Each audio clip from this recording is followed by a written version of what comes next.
Монголын үндэсний бүхий холбооны 25 жилийн энэ сарын 14-нд тохиож байгаамаа. Энэ түүхтэй байгаа хүүхдэн тус холбооноос эрдэм шинжилгээний баг хурлыг зохион байгуулж байгаажээ.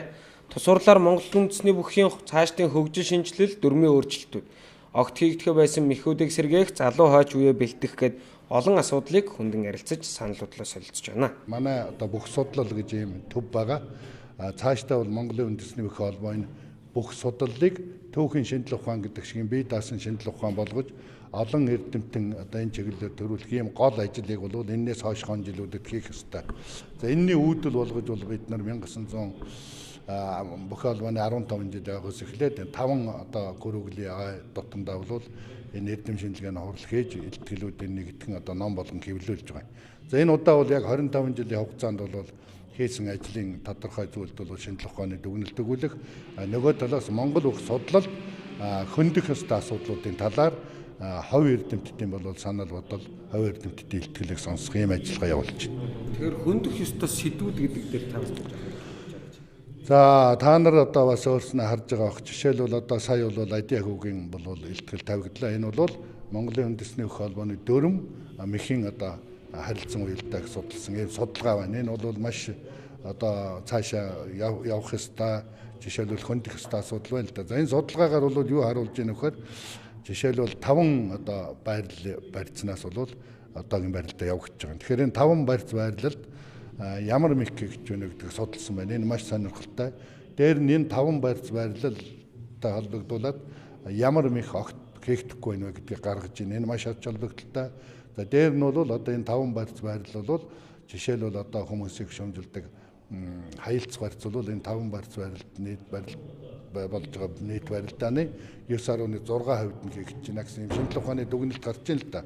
Тэгэхээр манайхан ч бол одоо ингээд Монгол бүхийн 256 бүх барилд бол 255 барилдаан болдог. Тэгэхээр тэр 255 барилдаан бүгд нь одоо хаялц барьцнаас шийдэгдэж байгаа юм шиг юм одоо буруу ташаа ойлголт явдаг хэвлэл мэдээлэх ингээд сурчилдуулдаг. Тэгэхээр шинжлэх ухааны судалгаа хийгээд үзэхээр тэр хаялц барьц бол нийт барилдааны 9.6% л гарч байгаа юм байна.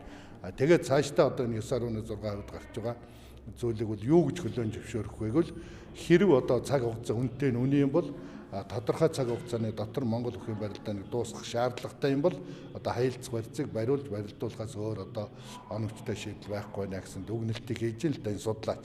Тэгэхээр 224 бүх барилдуулгийг бас зарим үзэгчид их шүүмжилдэг. Ялангуяа тэр нэг гоц мөрөгдөг асуудал. Тэгэхээр энэ одоо зөвхөн яагаад яг тийм. За учир шалтгааны нь бол их тодорхой ярьж байгаа. Тэгэхээр танахаас энэ учир шалтгааныг хүмүүст ойлгуулж өгөөрэй. Манайх барилдаанд зэрэглэлтэй. Нэгдүгээр зэрэглэлийн барилдаан бол Чансаа өндөр 128 бүхий барилдаан гэж байгаа. Энэ бол Монгол улсын ерөнхийлөгчийн ивэл дор зохиогддог Чингис хааны төрсөн өдөр Монголын бахархлын өдрөөр хийж байгаа ийм одоо барилдаан байгаа. Энэ 128 бүхий барилдаан жилдээ 2 удаа явна. Энэ өндөр Чансаа бүхий барилдаан. За энэний дараагийн Эренбийн барилдаан бол Цагаан сар 4 уулын гişиг барилдаан байна. Хүндэтгэлийн энэ бол өөрөө хүндэтгэлийн барилдаан. Энэ хүндэтгэлийн барилдаанд бол 256 бүх барилж байгаа. За энэний дараагийн ангиллын барилдаан бол нэрмжит барилдаанууд гэж байна. За энэ нэрмжит барилдаанд бол хүндэтгэлийн зэрэглэлийн 3-д орж байгаа учраас 256-аас цөөн тооны бүх барилдуулах ёстой. 256-аас цөөн тооны барилдах хамгийн боломжит хувь бол 224. Ягаад бол 224 бүхэд 15 бүх үлдээд нэг нь хийлдэг.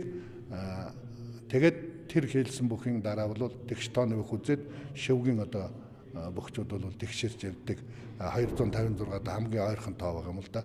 Энэ утгаараа бол энэ одоо барилдааныг бол бид нар 224-өөр хийж байгаа. Түүнээс бол хин нэг хүнийг одоо энэ бусдын муугар бичдэг гоц мөргүүлэх гэсэн ийм зорилго байхгүй. Ягаад бол хин тэнд очиж гоц мөргөх нь бол бид нар тодорхойг учраас хин нэгээ гоц мөргүүлэх гэж байна гэж ойлгож авах болно. Тус байгууллага 25 жилийн ойгоор энэ сарын 18-наас 19-ний өдрүүдэд зааланд анх удаа 1024 бүх барилдуулах бөгөөд Улсын аймгийн алдар цолтой Ахмад 64 бүхий барилдаан зохион байгуулахаар мөн төлөвлөжээ. Мөн цэцэрлэгийн насны 256 хүүхдийн барилдаан маргааш болох нийтийн Монгол бүхий 256 шандасны барилдаан, бөхчүүдийн урлагийн тоглолт зэргийг зохион байгуулах юм байна.